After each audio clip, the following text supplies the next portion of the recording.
So we're getting ready to review 4 Minutes. All right, I've only watched 2 episodes so far. Normally when I do my reviews, they're more of like a reaction where I watch it live and then do my recap as I'm watching the show. But I don't think I can do that with 4 Minutes because I watched the first episode and I'll just say I've already had 1 account deleted. I really don't want this new account to get deleted too. There's not a whole lot I can say about episode 1 because honestly, only 1 scene actually matters. And the 1 scene is the reason why a lot of us watch BLs. I mean, there was other stuff going on too, but truthfully, I can hardly remember it all because, look, 2 words, 2, soft porn. Soft porn. Actually, let me do a real recap. All right, so we follow this guy named Great. And Great discovers that he can see 4 minutes into the future, hence the name 4 Minutes. So while he's driving to school, he ends up running over this lady. The thing is, he saw himself running her over before he did it. So he had 2 chances to not run her over. The first time, he was going super fast, and that lady did jump out in front of him.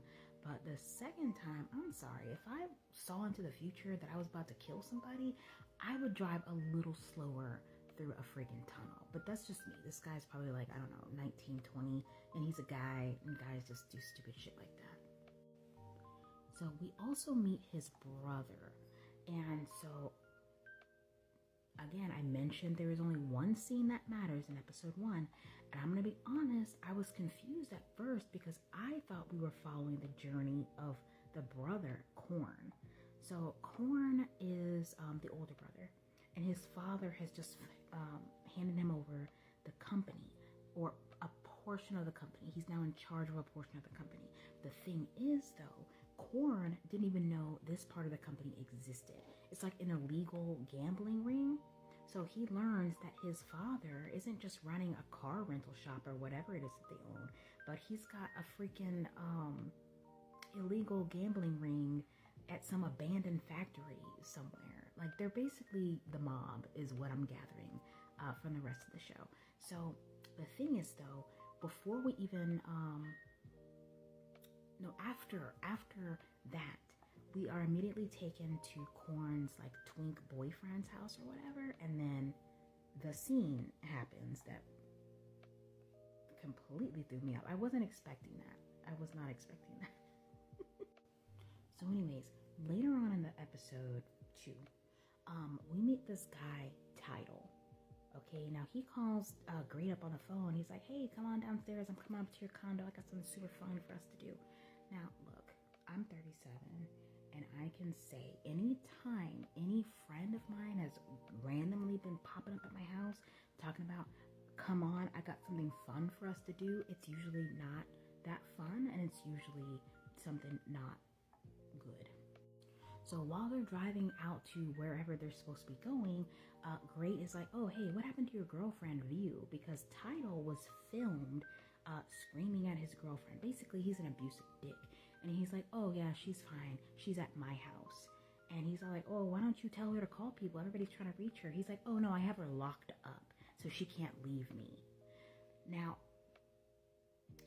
I don't know why at that moment Great didn't have more to say. Because I'm sorry, if one of my friends is like, oh yeah, I got her locked up in my house so she won't leave me, I'm calling the police. I don't care. I'm not that kind of ride or die. No. So Great's about to get ready to see into the future. They get to this like open field or whatever. Tidal opens up the car and he's got this guy in his trunk. So Great's like, what the fuck? And Tidal's like, oh yeah, I want you to help me drown him. Drown him? So you're telling me you got your girlfriend locked up in your house and now you want me to help you drown a random guy? And I'm assuming that the guy he wants to drown is the guy that filmed him yelling and dragging his girlfriend around. Her name is View. I don't know what the names are about, but we're just gonna go with it. I don't know.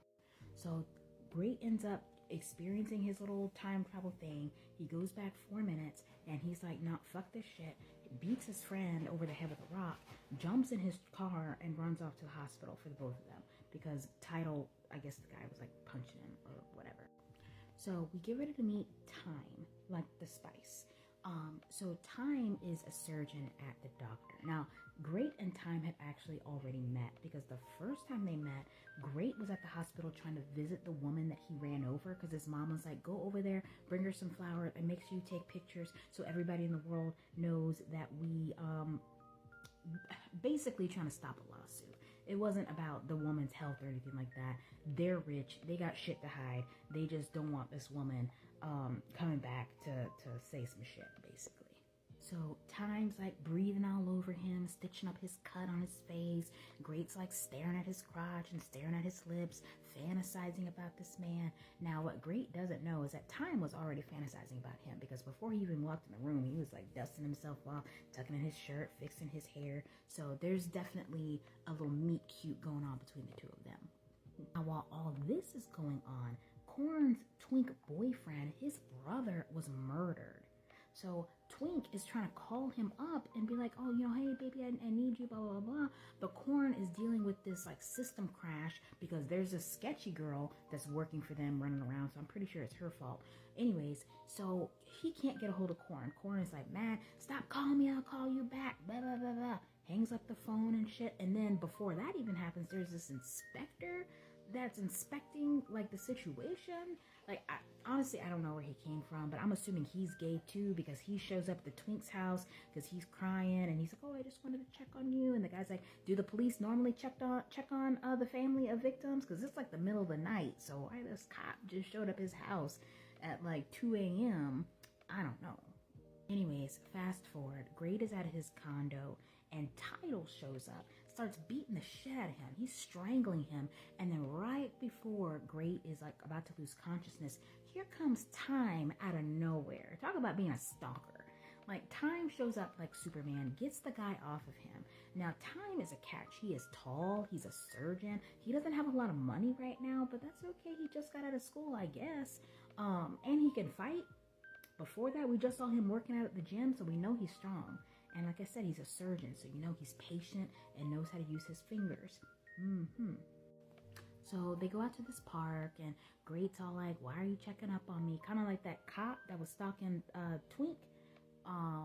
He's like, why are you checking up on me? And Time's like, oh, I'm out here to see a friend, you know, and I just happened to walk by. But anyways, we should exchange numbers, you know. Anyways, so they exchange contact information. Inspector's at Twink's house. Corn is at some party because his uncle, well, it's not even a party, it's like a business meeting, a mob business meeting or whatever. And Corn's uncle has just killed one of the stakeholders that I guess was complaining about the crash or whatever. Honestly, there is so much going on. But there's only 8 episodes, so I guess they gotta squeeze as much drama in. At the end of the episode, there's this guy that is standing, and I have a feeling who it is. I'm not going to say because it might be a spoiler, but you don't know. I am. I think it's Time. I think it's Time.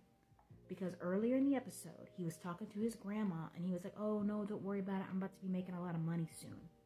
Okay. So then randomly, Corn's gambling ring, whatever, his system crashes. The sketchy ass girl meets this shadow guy. I don't know what she's saying. They got it muted, and I can't speak Thai or Mandarin, so I don't know what she's saying. But she's saying something to him, hands him some paper. So I think it's Time. But anyways, we're gonna do episode 3 next.